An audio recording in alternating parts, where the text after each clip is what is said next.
Welcome. I'm really thrilled today to be able to share with you an interview with my teacher, Dr. Dinsmore-Tuli. A little bit about Uma. Uma met yoga in 1969 at the tender age of 4 and fell in love. And she's been practicing yoga ever since and teaching yoga since 1994. Uma is a yoga therapist with special expertise in yoga therapy for women's health. She's also a mother of 3 and has written 4 books on yoga for women, including the massive and really amazing book YONI SHAKTI, which I highly recommend. It's out of print for the moment, but you can get the ebook version, and hopefully it'll be back in print soon, as well as 2 books on Yoga Nidra, including NIDRA'S SHAKTI, an illustrated encyclopedia of Yoga Nidra, which is soon to be released, as well as Yoga Nidra Made Easy. Uma is also the co-founder of the Yoga Nidra Network and has developed Total Yoga Nidra, Wild Nidra, and Nidra Shakti, radical, creative, and intuitive approaches to sharing Yoga Nidra. Uma's work has transformed and empowered lots of women and also changed the landscape within yoga. And her work has really changed and transformed my teachings and the way I approach teaching yoga, as well as managing myself and connecting with my own body as a woman. And I'm sure within this interview, you'll find lots of gems. Without further ado, the interview with Dr. Uma Dinsmore-Tuli. Welcome, Uma. It's so great to have you here. Could you share with us a little bit more about what your journey through yoga was like? Where was your first home? Oh, thank you so much for having me here, Wenlin. It's a delight to be able to talk with you. And yeah, I have quite a sweet little story. I first encountered yoga, it was probably like 1969, 1970, and I would have been about 4 years old in North London. And my mum, who had great enthusiasm, there was a TV program on Thames TV, which was called Yoga for Health, with Richard Hittleman, and it had lots of nice sort of 60s and 70s ladies with their long hair and their footless tights, and they were doing yoga. And my mum used to watch the TV program and do yoga with them, and she couldn't do it. So one of my earliest memories is adjusting my, because I was 4-year-olds can do asana really easy. So I remember saying, "Oh, Mum, if you do the bow pose, that's the one, you know, where you lay on your belly and you hold your ankles." I said, "You have to push your feet into your hands and then you'll lift up." So my earliest memory is like teaching yoga to my mum off the telly. And then the thing, what that happened was they put out rather a good book, actually. It's quite, if you can ever find it, it was an accompanying book of the TV series. So I had that sort of like under my bed. Other kids had like comics and God knows what, but I had this yoga book which I used to read and do the stuff out of it, practice on my little 1970s smiley mat in my bedroom. But it was good. It had like philosophy, vegetarianism, and so I kind of did all that stuff as a kid and didn't get to a formal yoga class until I was in college, probably in like the mid 80s, and then was doing, you know, community classes, adult ed classes in North London. So yeah, but by that time, I think if you learn child, it kind of, there's something about it was like, oh yeah, I know this part of my life. So it was kind of always there. And I meditated with my grandmother. We went on pilgrimage. She was a very devout Catholic, a devotee of the Mother Mary.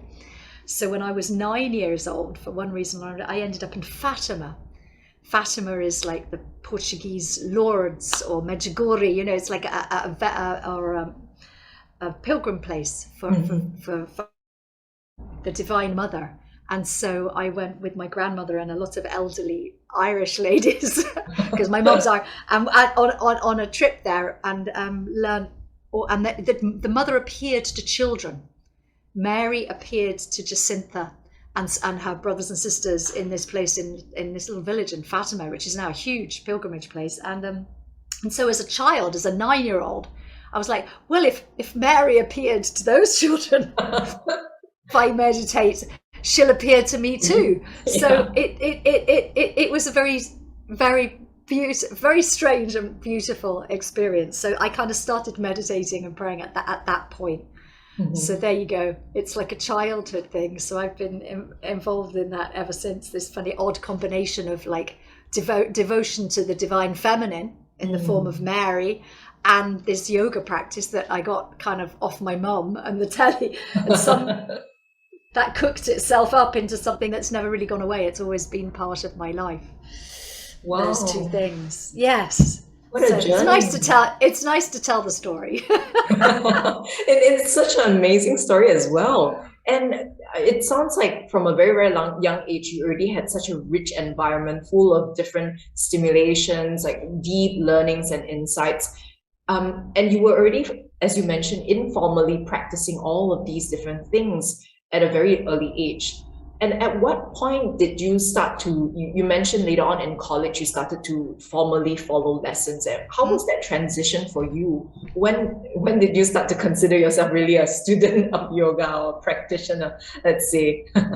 Yeah, I think it was at college, I think. I mean, I learned how to do transcendental meditation, TM, in Swiss Cottage Library in North London, because that's what was on offer. And I became very, very committed to that. But, I encouraged other people to do it. I'm one of these people, I get very enthusiastic about things. So I had my dad learning TM and the whole family. And at that point, I was very, very devoted to my practice as a student. I was quite, involved with political activism, actually, at that point. And I saw that there was a connection between this inner world work. And I think I really and I started to read more kind of connections to philosophy and see the connections there, I think, that were quite important. And I think another aspect, thinking about it from that point of view, I spent a year in the United States as a sort of high school, senior, last year of high school. It's a long story, and during that time, I became really inspired by the writings of people like Henry David Thoreau, who wrote On Walden Pond, and civil. So I was very inspired by these activists and had been quite involved with the anti-nuclear kind of stuff and pacifism and everything in the UK. And I was involved in it all connected up because Thoreau called himself a yogi. He went off to live by the side of his lake, and I got to go on a pilgrimage. I'm a pilgrim, basically. So I remember being taken by some family friends, Irish American friends, who took me on a pilgrimage. And I spotted Walden Pond, and they had no clue what it was, and I made them stop, so I could go out and pay my respects. So I think there was a kind of bringing together, as there often is, I think, at the age of 18, 19, a real sense that I was committed to this interface between the spiritual practices and this sense that was somehow affected how we showed up in the world. So people like Thoreau and Emily Dickinson were kind of like my heroes at that point, because I was studying American literature. But yeah, the UK, I really got into going to yoga classes, and I also studied Qigong and Tai Chi at that point as well, because a lot of stuff was on offer, very affordably in those days. Through the nice GLC, the Greater London Council was funding all these wonderful adult ed courses, so you could sign up, and so that's how it happened, really. And I was fortunate to get into yoga teacher training through an incredible gift, actually. That's a whole other story, but but as feeling dedicated to this practice, I think, was that age. Yeah. I see. So it sounded like around 18 or 19, you had this almost like a deeper confirmation of a connection of all these separate fragments into a consolidation, knowing that this is the path that you would be walking, and this is so intricately connected with your sense of identity and what you're meant to share with the world. And that's really powerful.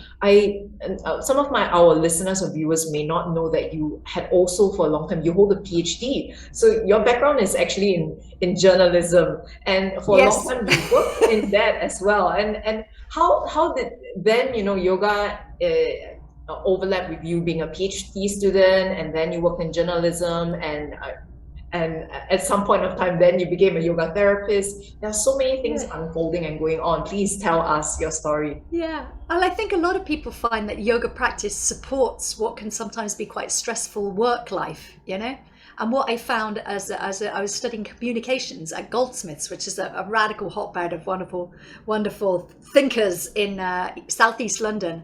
And it just so happened that literally around the corner from Goldsmiths was the Iyengar Institute of Southeast London, which was a kind of, not renegade, but it was a very independent little space. It wasn't connected to the main big posh Iyengar Yoga Institute in Maida Vale. And for people who don't know London, I need to point that out. Like, Maida Vale's a rather affluent area, and New Cross, where my college was, is not at all like that. And so this teacher of mine had set up an Iyengar Yoga Institute in a little old bank. She'd repurposed a bank, an old bank, and turned it into an Iyengar Institute. And so I studied there. And at the same time, South London was full of teachers. So as a PhD student, I was teaching yoga in a community tenants hall in Brixton, in a council estate. And my teacher was there, and he'd arranged for us to go and get trained in Canada. He raised money for us. It was by selling nonsense, selling old items, and raised money for us to go and get trained, by my friend and I. And so I was, as a PhD student, I was working, like studying and teaching, doing a lot of classes in different yoga institutions, not just the Iyengar one, but I was involved with like Satyananda Yoga, but all these different places. So I think that what happened was that it helped me manage what was a very, very busy life. As a grad student, I was teaching a lot. I was employed to be a tutor. So it really supported me. It kind of gave me a lot of energy, basically. And as a journalist, I'd been a journalist for quite some time before I got back into academia. So I just felt that the yoga helped me manage a very busy urban life.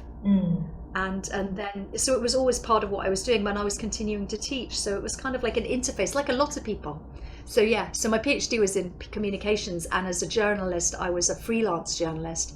And then I started writing yoga books, because that's what happened. And my yoga therapy training was a natural evolution. Like a lot of teachers of yoga and students of yoga, I began, as there were people coming to my classes in those tenants halls in South London, and they were showing up, with injuries and health issues, and some of them were pregnant, and I was like, well, I know diddly squat here. I better get trained. So I think I felt in service to the people who were coming that I needed more knowledge. So I trained as a yoga therapist with the Yoga Biomedical Trust.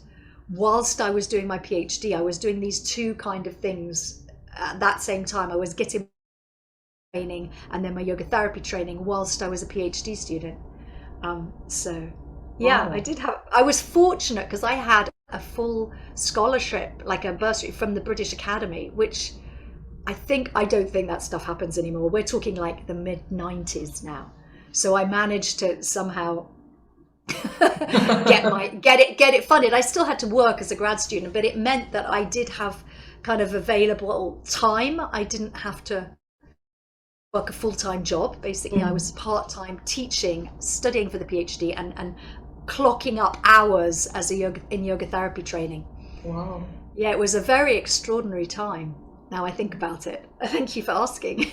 Oh yeah, but it was all rooted in South London, which my heart is still there. I lived in South London for 27 years. I'm a Londoner.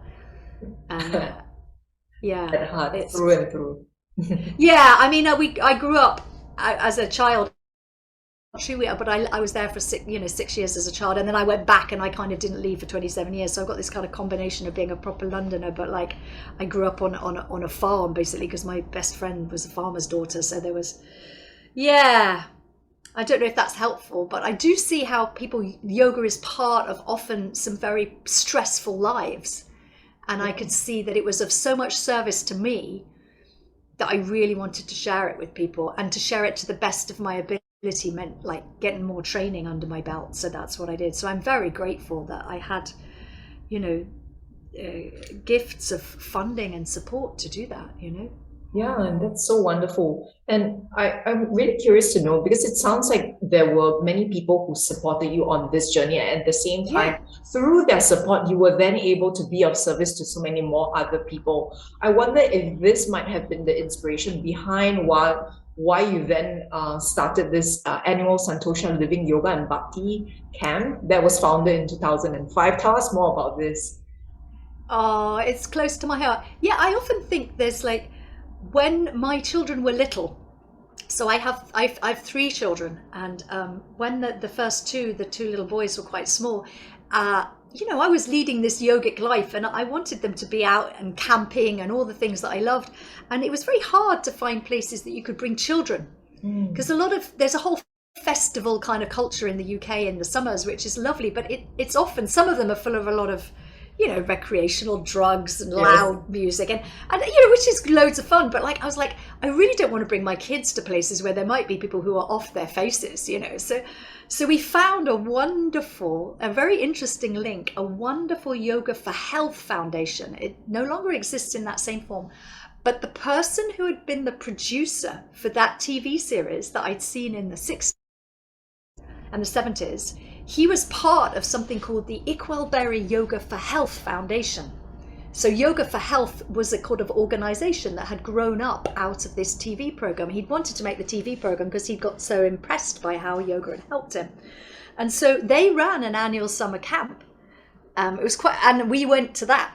So I was inspired by that camp. We brought my kids, brought my friend who had other kids the same age, and they'd said there were kids programs, and like, there really weren't. It was mostly older people. So we kind of offered. We said, well, listen, we know how to do this. So we ended up running kids programs at that camp for a few years. I think it was 2 or 3 years. And then it folded and they lost their land. And I was like, well, what are we going to do now?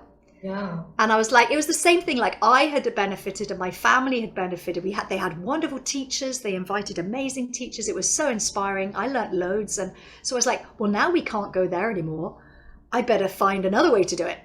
So I was connected with Glastonbury through friends who had land called the Healing Field Meadow. Isn't that a beautiful land? It's up near Pilton, near where they have the big Glastonbury Festival.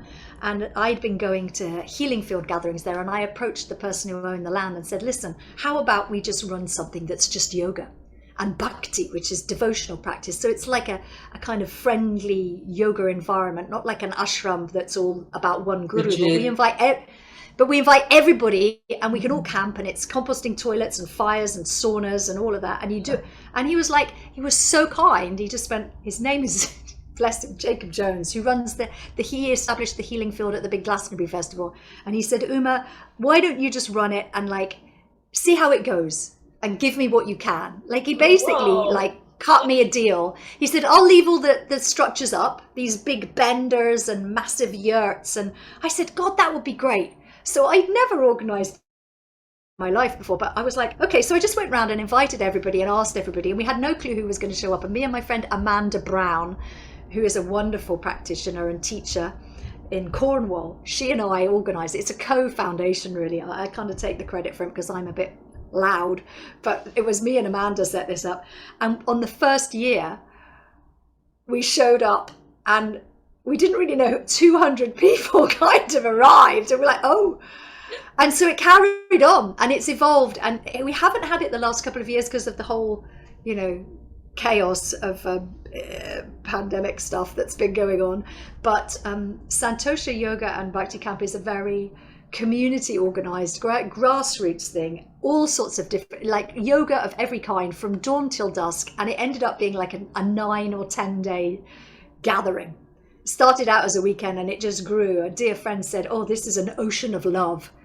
And it's all the things I wanted, that I had got so much benefit from. I wanted to share it to everyone. It's practically free. I mean, it's really cheap. You know, people were cooking for themselves, and then it gradually grew and we cooked for everyone. So it's got karma yoga, everybody helping out, beautiful mantra, all the lovely musician and bhakti friends, I invited them. So basically in its heyday, and I think it will evolve again, there were 9 or 10 days of all day from dawn till dusk, chanting and meditation and philosophy talks and every kind of yoga, rocket yoga, women's yoga, kids yoga, toddler yoga, tai chi, qigong.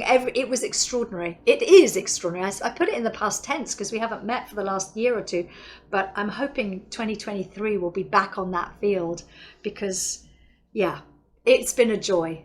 And I created it because I wanted somewhere to bring my kids and my family, and lo and did I discover. Loads of other people came, and also younger folk. I'm still in touch with some amazing teachers.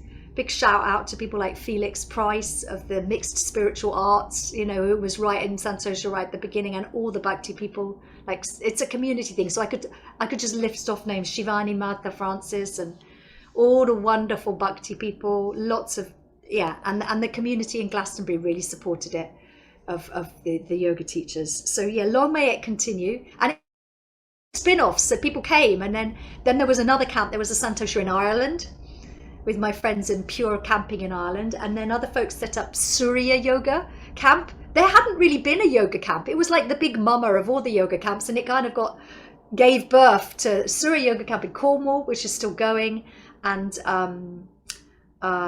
Sundara Yoga Camp was another sort of spin-off from people who'd come to Santosha and they wanted to do their own thing, and that's in Gloucester, and that's running. Wow. So I feel like it was a mama, you know, those plants, the mother of thousands. Yes. Like one of those. So I love it very much, and I'm looking forward to going back next year. And I'm looking forward to hearing updates. I'm subscribed to your website, and I can't wait to, you know, be there in person with you, and I'll also connect with all these wonderful teachers. You use this wonderful metaphor of it being like the mother of all other camps, and like I almost see it as this. There's a hub and there are many spokes, and it kind of branches off and it continues to spread. And I wonder if, because there's so much other work that you do that is very non-linear, and it's very cyclical, of this idea of community connection in a circle. Yes. And would you tell us more about, I mean, you've already alluded to the fact that, you know, your upbringing and your influence from your grandmother had already connected you with the great feminine divine. And so I guess that might be the reason why then you decided to focus a little bit more on women's health yoga. And for a long time, you were also offering pregnancy yoga and also yoga therapy. Would you share more with us about that, as well as women's circles? Yeah, I think in brief, really, I'd always look for yoga to support different stages of life I was going through.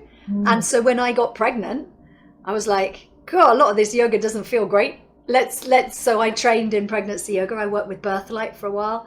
And then postnatal yoga, I was like, none of this yoga really helps. So as I was learning and sharing with my Brixton community, all of this happened in Brixton, where I lived for 10 years, and we taught in our house. And then we taught in community centres and schools and stuff. So yes, I still run a pregnancy yoga training course, with a lot of midwives. And it's really important, I think, that what I discovered was that finding yoga to support women's health in some ways was really joyful, because I was like, yeah, yoga's great, you know.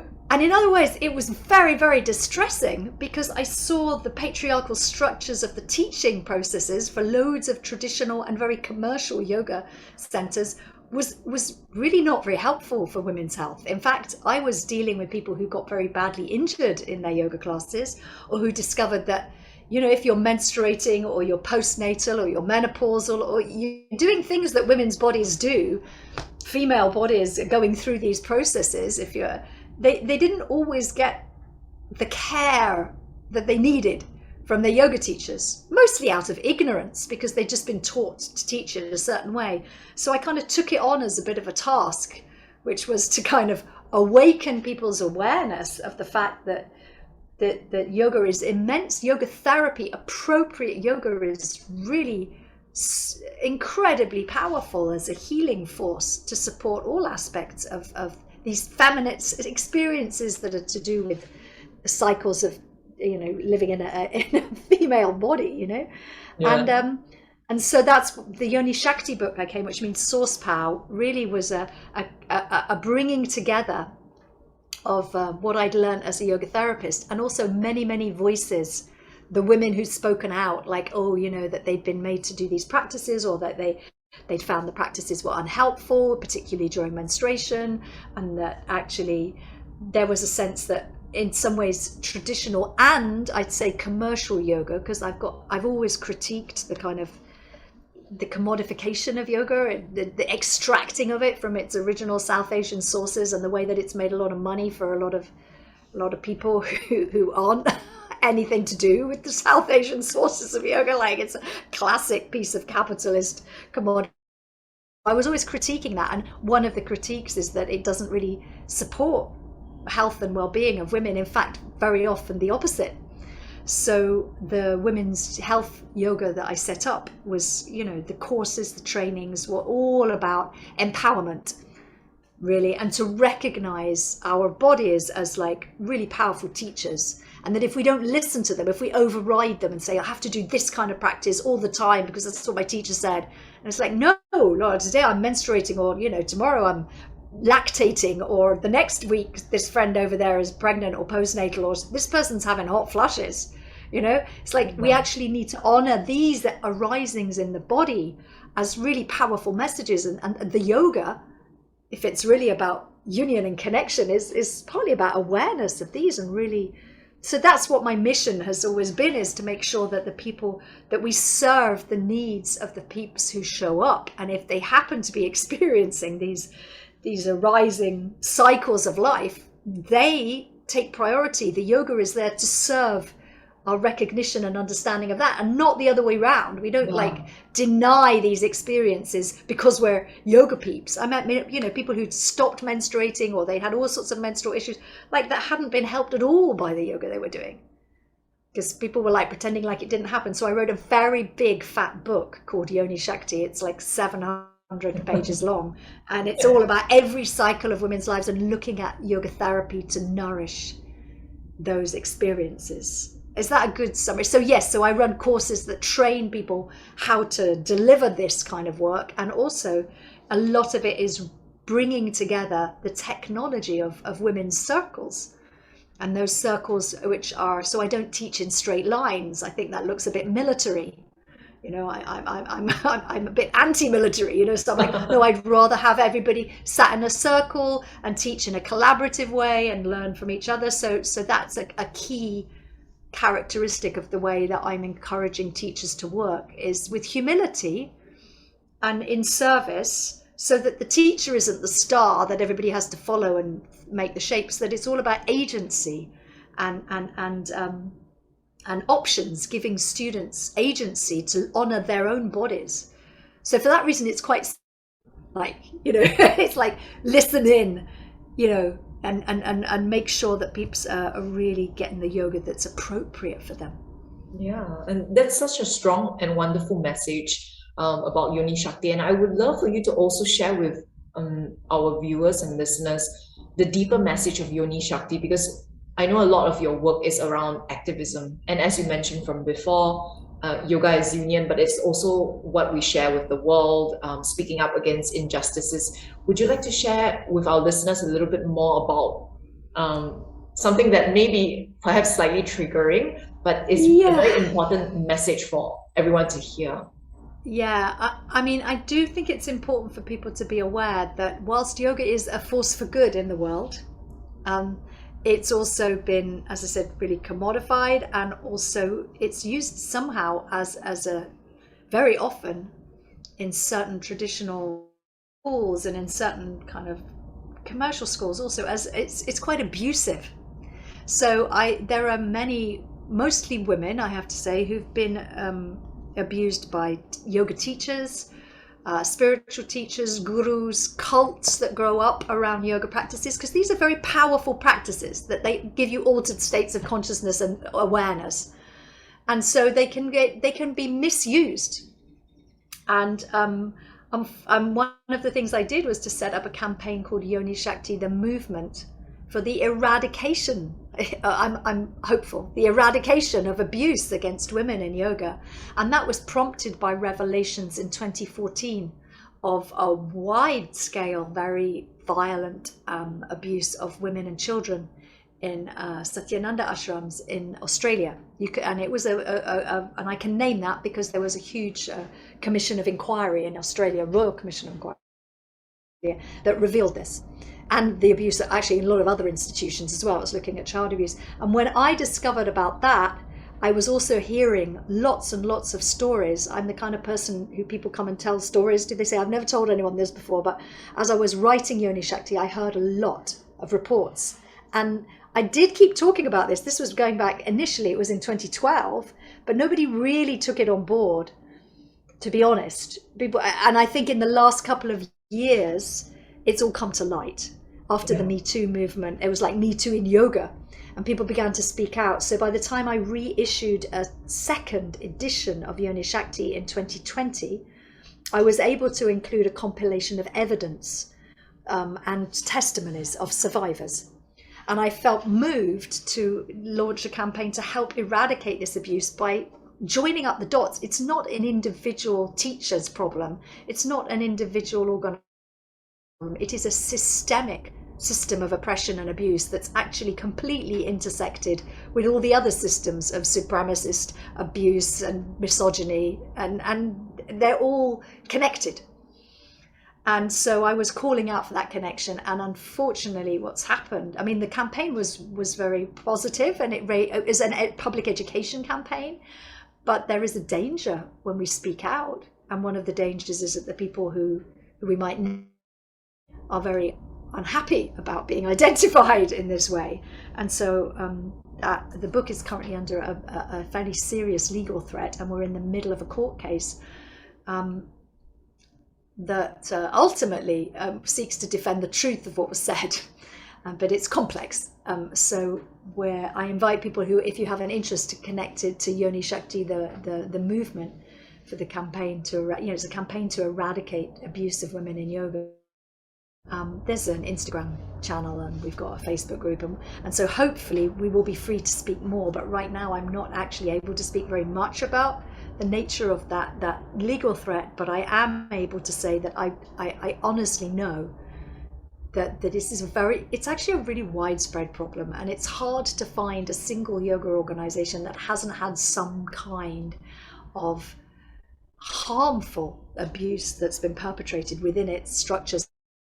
Structures tend to perpetuate like silence and oppression of the victims and denial of any evidence that comes up. There's a lot of cult behavior that goes on. So I just encourage people to be conscious and aware that if you're ever asked to do anything in a yoga class that doesn't feel as if it's right, or my message is like, trust your instincts. Your body really holds the score and speaks the truth. And if there's anything that just doesn't feel right, I would really just put a distance between yourselves and those kinds of organizations and teachers. That's the best advice I can give. And yoga, what does it do? It teaches us a lot of things, and one of those is to listen to the wisdom of the body. When we're very stressed and we actually start to relax, people often realize how tired they are, or what really hurts, or what's really and yoga helps us kind of acknowledge and accept that, and provides us with solace and comfort and ways to heal. But it also teaches us how really valuable the messages from our bodies are, and we ignore them at our peril. And that's a very significant discovery, because like, if you look at the planets, the body of the planet, which has been extracted and abused and badly treated and destroyed and overridden, that you see what's happened with women's bodies is really no different from that.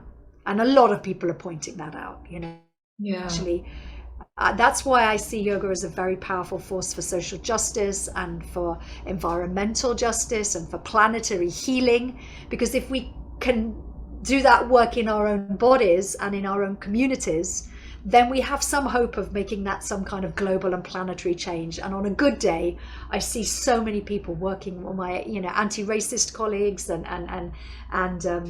environmental activist colleagues, and people working the land back movement and celebrating and honoring indigeneity and the wisdom of traditions that really honor the earth. And yoga is like one of those. Do you know what I mean? It comes out of the earth. The yogis, like, they were up there in the forests connect. So I do feel that it's a big connection.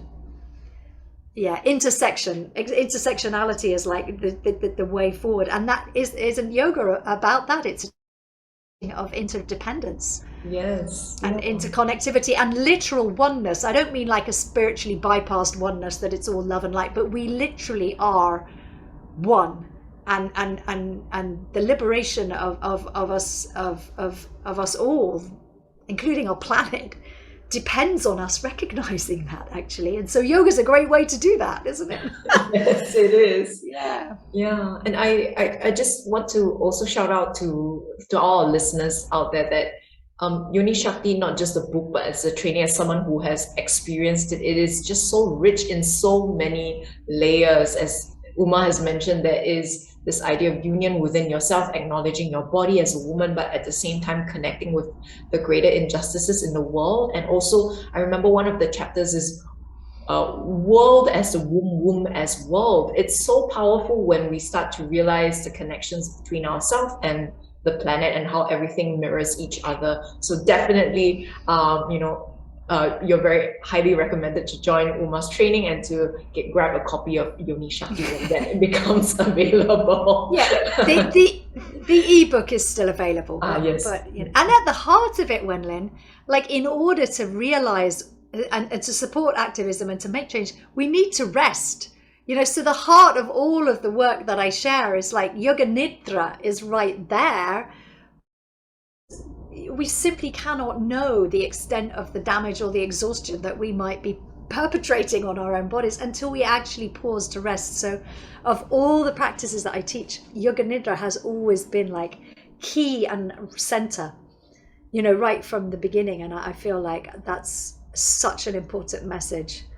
That it's not just about I've been involved and seen activism for so long to see how people get burnt out, and that or need to rest. I did write a really nice little piece. Maybe people can put some links about the need to decolonize sleep and rest, and to like realize that's been something that is totally transformational. If people actually are sufficiently connected into that meditation on sleep and rest, that they often reconnect to their intuition and reconnect to their calling and reconnect to the need to actually resource yourself so that you can community through rest.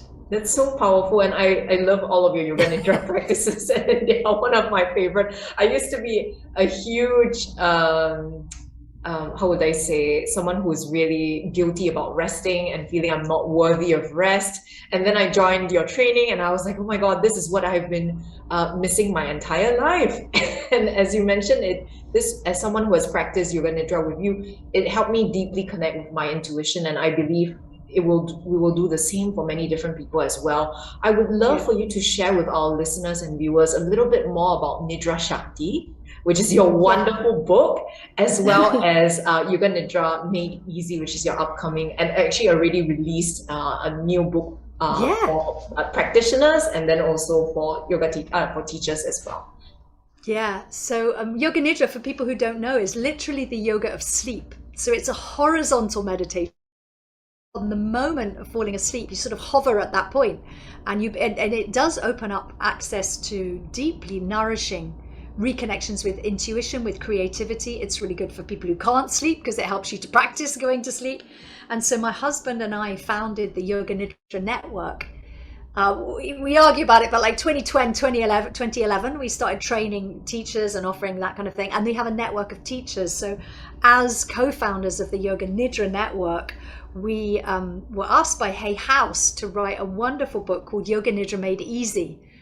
And it really is what it says on the tin. Like, I was like, so how do we do this? I was like, well, sometimes things in rhyme and rhythm are easier to remember. So a lot of the practices in Yoga Nidra Made Easy are in rhyme, simple rhymes and verses. And my husband's wonderful voice, he's like the Barry White of Yoga Nidra. He's got this beautiful baritone. So we created 44 practices to make it easy so you can learn to do it yourself. And Hay House they put that book out towards the end of June. And so that's been really great because it's a proper mainstream book on Yoga Nidra, which is needed. But at the same time, for the past 7 years, so that's called Yoga Nidra Made Easy, and it's Yoga Nidra to improve sleep, reduce stress, boost your creativity, and help you learn to do Yoga Nidra kind of by yourself, like out in the wild, But at the set first, and the opposite, so it's a relatively small book. You can get it everywhere. But I've been working for 7 years on a book called NIDRA'S Shakti, which is the encyclopedia of Yoga Nidra, because I felt that we needed, as a community, an encyclopedic comparison. There's loads of different ways to do Yoga Nidra, and I was a bit fed up with everybody saying, I've got the way, the truth, and the light, do it, Mark. I was like, actually, they're all really valuable. And we've evolved something that's quite natural and easy that we call total Yoga Nidra, that kind of together the best of all of the different schools, and that's what's in Yoga Nidra made easy. It's natural and it's total and it's easy. But in the encyclopedia, which is fully illustrated, and loads of interviews and 108 transcripts of live practices, and so it's a huge compilation of like 84 different research studies that have been done about Yoga Nidra in the past 30 years.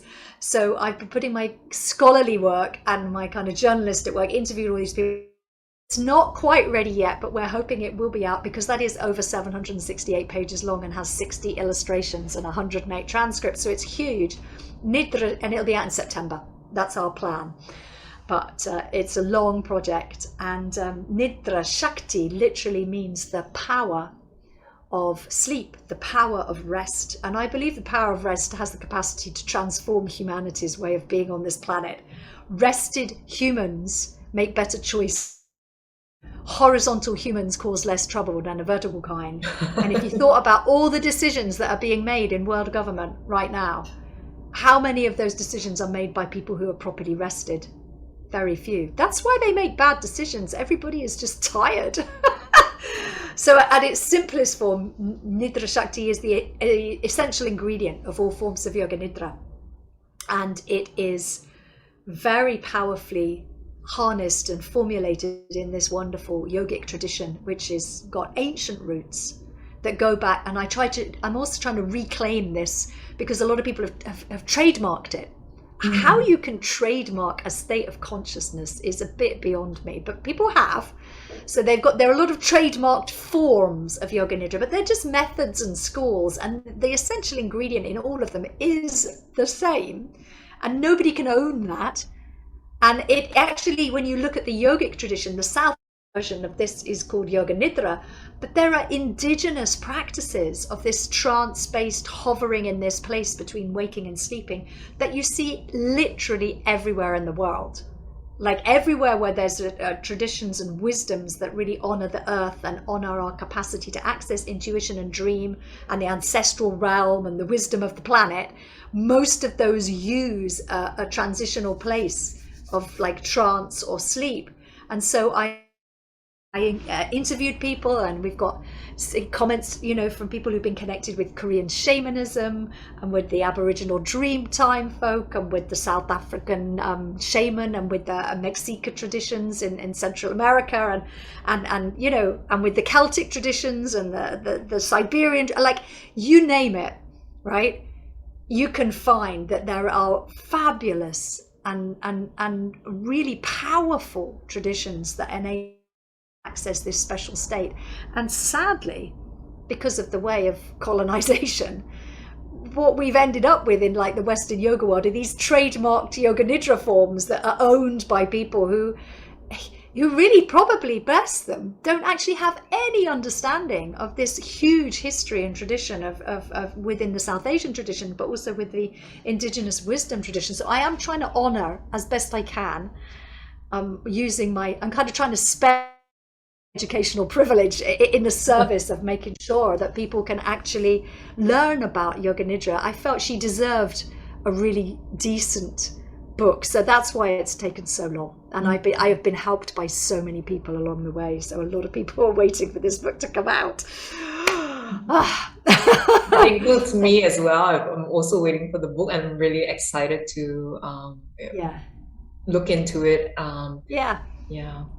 Now, before we end off today's interview, thank you so much for your time so far, Uma, and for sharing all of this richness from your life story, from your teachings. Would you share with us, because many of our listeners and our viewers are yoga teachers, and as someone who has practiced yoga nidras so close to the spiritual path, what tips or advice would you give to someone who is still walking the path and very early on during the path? Let's say, what would you tell your old self? What would you have wanted to know when you first started off? I'd really like to. I share an affirmation that I learned from one of my yoga therapy teachers, Mukunda Stiles. He used to teach us to affirm, with great respect and love, I honor my heart, my inner teacher. And that's the best advice I can give to people on this, because if you trust your heart and you trust the earth, she whose body is the earth, I honor her. They're my kind of affirmations and prayers, to honor the earth and to honor your heart, because the teachings of yoga are designed to reconnect your heart to the earth so that you can become a human who will allow, and permit and support the thriving of all life. So that whatever choices you make, if it's guided by your earth-based wisdom and your heart in it, your practice will guide you. So most of the trainings that I do for teachers is to encourage people to really deepen into your own practice. You cannot share from an empty. You can't pour out of an empty jug. So the way to be connected to this in a way that's valuable for yourself and others is always to keep with your own practice in a way that's cyclically appropriate. You don't have to be beating yourself up about it, but like that every day there's a point in the day that you make those honorings to your heart and to the earth, and you do that through your practice, and I think that's the best guidance. And then you will always know that if you're giving from the place of your heart and you're giving from a full jug because you've practiced that day and every day, that you're able to share with generosity. It's a very generous practice, yoga. You're never going to run out of what's right to share, and there's never going to be enough people teaching this, but we do have to break out and to do it on your own terms. I'd be very judicious. We wrote a very long ethical statement for the Yoga Nidra work. So if you trust your heart, you often come up against people who are basically in it for the money, or they're exploiting their teachers, or they're not good to their students, or they don't, it's just somehow something about it isn't fair. And if you smell any of that, just disinvest from those kinds of structures. So I've made a point of trying always to only share and teach with organizations and in places and in venues that really are in alignment with the goodness which is basically at the heart of yoga. It's not a fitness regime. It's not part of the wellness industry. It never was. It's been grabbed up, and it's not right for it to be kind of presented in this way. And it's not only for rich white ladies with expensive leggings. I just hate that idea that you want to make it accessible and available so that all can benefit.